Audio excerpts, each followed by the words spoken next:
ఉదయమున నీవు ఎవ్వరినీ కలుసుకొనక ముందు ప్రభువును కలుసుకో. నీవు ఎవ్వరినీ చూడకముందు ప్రభువును చూడు.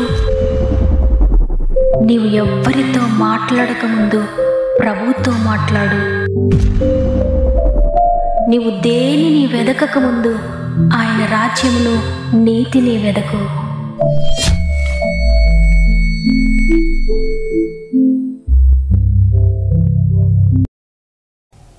Praise the lord.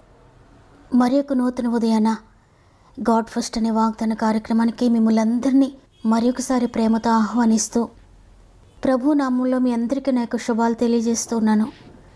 ఎలా ఉన్నారు ప్రియదేవుని బిడ్డలారా? ప్రతిరోజు మీరు బాగున్నారా లేదా అని మీ యోగక్షేమాలు నేను అడగడం కాదు, కానీ ప్రభువే ప్రతిరోజు ఉదయాన్నే తన వాక్కుతో మనల్ని పలకరిస్తూ ఉన్నారు, మనల్ని దర్శిస్తూ ఉన్నారు. అందువల్ల ప్రతి ఉదయాన్న దేవుని వాగ్దానాన్ని వినండి. లేవగానే దేవునితో గడపండి, ప్రార్థన చేయండి, వాక్యం చదవండి, వాగ్దానాన్ని రిసీవ్ చేసుకోండి. మీరు రిసీవ్ చేసుకున్న వాగ్దానాన్ని రోజంతా మీ నోటితో పలకండి. తండ్రి, ఈ వాగ్దానాన్ని అనుగ్రహించారు, నేను ఏ విధంగా నా జీవితాన్ని మార్చుకోవాలి, నేనేం సరి చేసుకోవాలయ్యా, నాతో మాట్లాడండి, నేను నీ కొరకు నమ్మకంగా జీవించాలి అని రోజంతా మీ జీవితాన్ని సరిచేసుకుంటూ దేవునితో సమాధాన పడుతూ ప్రార్థనతో వాక్యముతో మీ దినచర్యను ప్రారంభించండి. తప్పకుండా దేవుని కృపకు పాత్రలు అవుతారు. ఆయన సన్నిధి మీకు తోడుగా ఉంటుంది. ఆయన కృప అర్హత లేనప్పటికీ కూడా మీ జీవితంలో అద్భుతాలు జరిగిస్తుంది. మరి ముఖ్యంగా మీరు ఇంకెవరైనా సమస్యలు శోధనలో ఉంటే కామెంట్స్ రూపంలో తప్పక మీకు ప్రతి ప్రార్థన అవసరత నాకు తెలియచేయండి. తప్పక మీ కొరకు ప్రార్థిస్తూ ఉన్నాను. ప్రార్థన జరిగించలేని కార్యం ఏదీ లేదు. ప్రార్థన ద్వారా మీ జీవితంలో ప్రతి కార్యం మీరు పొందుకోబోతున్నారు. ప్రార్థన ఆలకించే దేవుడు అనేక అద్భుతాలు మన జీవితంలో జరిగించబోతున్నారు. సమస్త మహిమ ఘనత ప్రభావములు దేవునికి చెల్లునుగాక. ఈరోజు దేవుడు మనకు అనుగ్రహిస్తున్న శ్రేష్టమైన వాగ్దానం యోహాను సువార్త 16వ అధ్యాయము 20వ వచనము.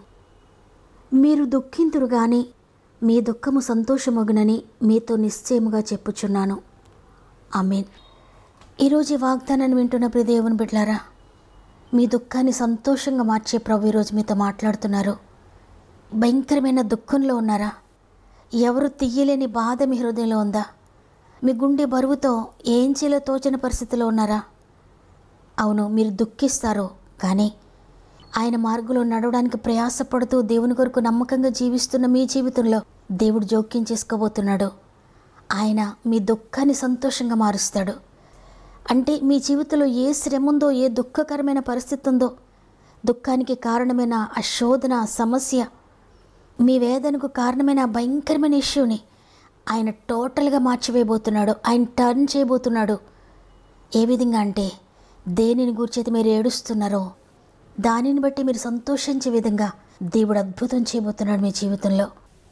చూడండి, యోహాను సువార్త 11వ అధ్యాయము 17వ వచనం నుండి మనం క్రిందికి చదివితే అక్కడ లాజరుని గురించి వ్రాయబడి ఉంటుంది.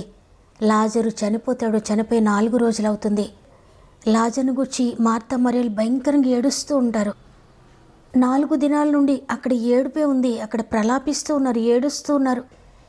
అయితే అంత భయంకరంగా ఏడుస్తూ ప్రలాపిస్తూ ఉన్న వారి దగ్గరకు 4వ దినాన యేసు ప్రభువారు వెళ్ళారు. అందరూ ఏడుస్తున్నారు. ఇక అంతా అయిపోయింది, మనం అనుకున్నవన్నీ కూడా అయిపోయాయి, ఇక ఏ ఆశ లేదు. చనిపోయి కూడా 4 రోజులైంది. సమాధిలో పెట్టబడ్డాడు, సమాధిలో కుళ్ళిపోతూ ఉన్నాడు. ఇటువంటి సిచ్యువేషన్లో ప్రభు సమాధి దగ్గరికి వెళ్ళి, పునరుత్థానమును జీవమును నేనే, నా యందు విశ్వాసం ఉంచువాడు చనిపోయినను బ్రతుకును, కాబట్టి నమ్మండి, నమ్మితే నువ్వు దేవుని మహిమను చూస్తావని మార్తా మరియలతో చెప్పి లాజరు బయటకు రమ్మని బిగ్గరగా చెప్పగానే లాజరు కాళ్ళు చేతులు కట్టబడిన వాడే సజీవుడిగా లేచి సమాధి నుండి బయటకు వచ్చాడు. చూడండి, భయంకరమైన ఏడ్పు, భయంకరమైన అంగలార్పు, భయంకరమైన దుఃఖము ఉండవలసిన ప్రదేశం అది. అవును, సమాధుల్లో ఏముంటుందో చెప్పండి? ఎక్కడ చూసినా భయంకరమైన ఏడ్పు, బాధ, కన్నీరు, నిర్జీవము. ఇక ఏ హోపు లేనట్లుగా హోప్స్ అన్నీ కోల్పోయి, జీవనంతా కోల్పోయి, ఏడవడం తప్ప ఇక ఏమి మిగిలిలేదన్నట్లుగా ఉన్న ప్రదేశం అది సమాధులంటే. అటువంటి భయంకరమైన నిర్జీవంతో కూడిన ప్రదేశాన్ని జీవంగా మార్చేశాడు దేవుడు. దుఃఖాన్ని సంతోషంగా మార్చివేశాడు.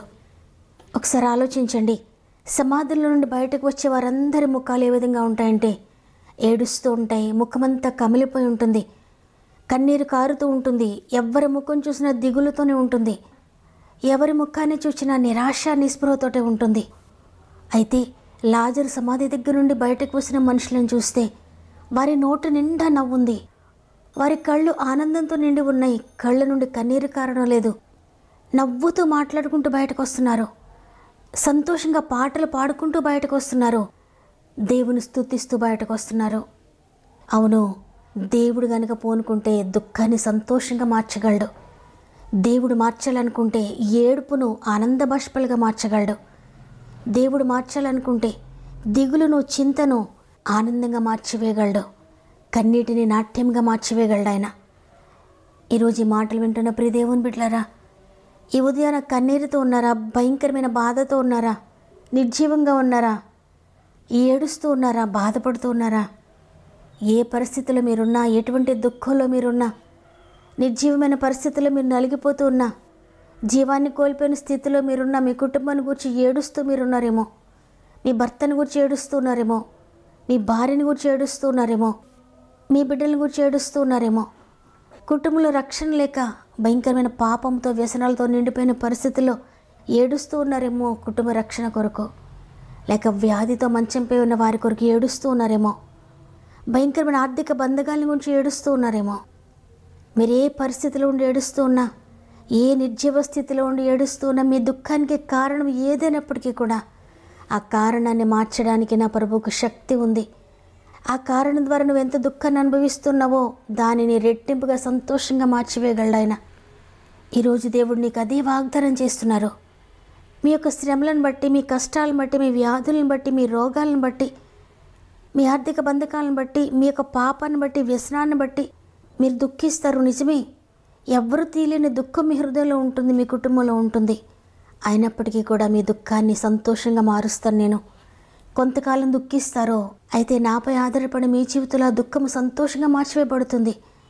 కాబట్టి భయపడొద్దని సెలవిస్తూ ఉన్నారు. అందువల్ల ఈరోజు మీరు ఏ దుఃఖంలో ఉన్నా, ఏ భయంకరమైన వేదనలో ఉన్నా భయపడకండి.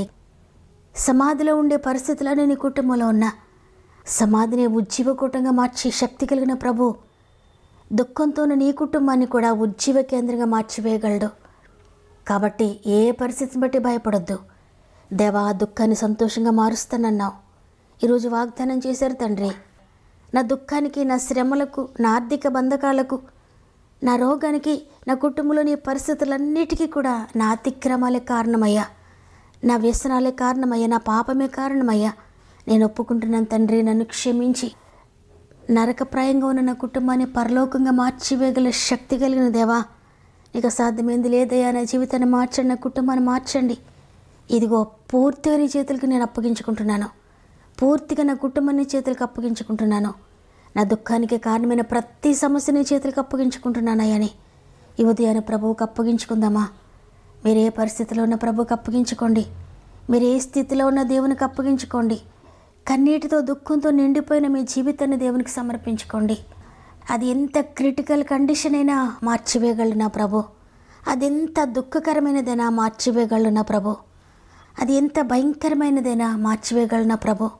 అది ఎవ్వరికి చెప్పుకోలేనిదైనా మార్చివేయగలడు నా ప్రభు. కాబట్టి మాటలు వింటున్న ప్రియ చెల్లి, ప్రియ తమ్ముడు, మీ దుఃఖాన్ని దేవుని చేతిలో పెట్టి చింత యావత్తు ఆయనపై వేసి మీ చింతను ప్రార్థనగా మార్చివేసుకోండి. దుఃఖపడుతూ చింతపడుతున్న వారందరూ కూడా ఒక నిమిషం నాతో మోకరించండి. ప్రార్థన చేసుకుందాం. ప్రేమగల తండ్రి, నీకు వందనాలు. నీ కృపను బట్టి మరొక దినాన్ని మాకు ఇచ్చి ఈరోజు సజీవులంగా నేను స్తుతించి గొప్ప భాగ్యాన్ని మాకు అనుగ్రహించారు. మీరు ఇచ్చిన గొప్ప భాగ్యమును బట్టి, ఈ తరుణాన్ని బట్టి కృతజ్ఞతాస్తుతులు చెల్లిస్తూ ఉన్నాను. మీరు దుఃఖిస్తారు కానీ మీ దుఃఖం సంతోషం అవుతుందని వాగ్దానం చేశారు తండ్రి. ఎంతమంది దుఃఖంలో ఉన్నారో, ఎంతమంది కన్నీటి వేదన పరిస్థితిలో ఉన్నారో ప్రతి ఒక్కరిని చేతులకు అప్పగిస్తున్నానయ్యా. అసాధ్యమైనది లేని దేవా, సమస్తాన్ని సాధ్యపరిచే దేవా, దుఃఖ వస్త్రాన్ని తీసివేసి సంతోష వస్త్రాన్ని ధరింపచేస్తున్నందుకు వందనాలు. ఎంతమంది కన్నీటితో ఉన్నారో కన్నీటి వస్త్రాన్ని తీసివేసి సంతోష వస్త్రాన్ని ధరింపచేస్తున్నందుకు వందనాలయ్యా. ఎంతమంది వేదనకరమైన పరిస్థితులు గుండా ప్రయాణిస్తూ ఉన్నారో వేదనకు బదులుగా ఆనందాన్ని దయచేస్తున్నందుకు వందనాలయ్యా. నేను మా ఆత్మీయ కుటుంబం అంతా నీ చేతులకు అప్పగిస్తున్నాను. మరి ముఖ్యంగా ఎంతమంది కామెంట్స్ రూపంలో వారి అవసరతలు ప్రార్థన విన్నపములు తెలియజేస్తున్నారో వారందరినీ కూడా జ్ఞాపకం చేసుకోండి. ప్రతి ఒక్కరిని చేతులు పెడుతున్నానయ్యా. ప్రతి ప్రార్థన అవసరత మీద యేసు రక్తాన్ని ప్రోక్షించుకుంటున్నాను. ప్రతి ప్రార్థన అవసరత మీద తండ్రి నీ శక్తిని రిలీజ్ చేయండి అయ్యా. ప్రతి ఒక్కరి జీవితంలో నీ శక్తిని రిలీజ్ చేయండి. ప్రతి ఒక్కరి కుటుంబంలోని అద్భుతకరమైన శక్తితో నింపండి. ప్రతి కుటుంబంలో నీ జీవముతో నింపండి అయ్యా. నిర్జీవంగా ఉన్న ప్రతి కుటుంబంలో అద్భుతాలు జరిగించండి తండ్రి. ఆశ్చర్యకరమైన చేతులకు మా కుటుంబాన్ని అప్పగించుకుంటున్నానయ్యా. ఇదిగో తండ్రి, నీకు అసాధ్యమైంది ఏదీ లేదు. సమస్తాన్ని సాధ్యపరిచినందుకు, ప్రతి ఒక్కరి జీవితంలో అద్భుతాలు జరిగించిన, ప్రతి ఒక్కరి జీవితంలో జోక్యం చేసుకుంటున్నందుకు, ప్రతి ఒక్కరి జీవితాన్ని టోటల్గా మార్చివేస్తున్నందుకు నీకు కృతజ్ఞతాస్తుతులు చెల్లించుకుంటూ మా ఆత్మీయ కుటుంబం అంతటినీ చేతుల్లో పెట్టుకుంటూ ఈరోజు ప్రత్యేకంగా పుట్టినరోజులు, పెండ్లి రోజులు జరుపుకుంటున్న వారందరికీ కూడా చేతులకు అప్పగిస్తున్నానయ్యా. ఆ సంవత్సరం అంతా తోడుగా ఉండండి. గర్భంతో ఉన్న ప్రతి బిడ్డను కొన్ని చేతులు పెడుతున్నాను. 9 నెలలు మీరు తోడుగా ఉండి సేఫ్ డెలివరీస్ దయచేస్తున్నందుకు వందనాలు. ఈ దినం ప్రారంభిస్తుండే ఈ రోజంతా మా ఆత్మీయ కుటుంబం అంతటికీ తోడేయండి. వారి ప్రయాణాలు, వారి పనిపాట్లలో, వారు వెళ్ళే ప్రతి స్థలంలో మీరు తోడుగా ఉండి వారు చేసే ప్రతి పనిని సఫలపరిచే వారి ద్వారా నీ నామమునకు మహిమ తెచ్చుకుంటున్నందుకు వందనాలు చెల్లించుకుంటూ యేసయ్య పరిశుద్ధమైన నామములు అడిగి వేడుకొంచున్నాను తండ్రి. ఆమెన్. ఈరోజు ఈ వాగ్దానాన్ని విన్న ప్రియ చెల్లి, ప్రియ తమ్ముడు, మీ కన్నీరంతటినీ దేవుడు తీసివేయబోతున్నాడు. మీ దుఃఖం అంతటినీ సంతోషంగా మార్చి దేవుని చేతులకు మీ జీవితాన్ని అప్పగించుకోండి. అద్భుతాన్ని చూడబోతున్నారు. ఈ వాగ్దానం ద్వారా నేను బలపరచబడ్డాను అన్న వారందరూ కూడా ఆమెను కామెంట్ చేయండి. లైక్ చేయడం, షేర్ చేయడం మర్చిపోకండి. దేవుని చిత్తమైతే తిరిగి రేపు అందరం కలిసి ఆయనను స్తుతిద్దాం. అంతవరకు ప్రభు మీకు, మీ కుటుంబాలకు తోడేండి నడిపించునుగాక. God bless you.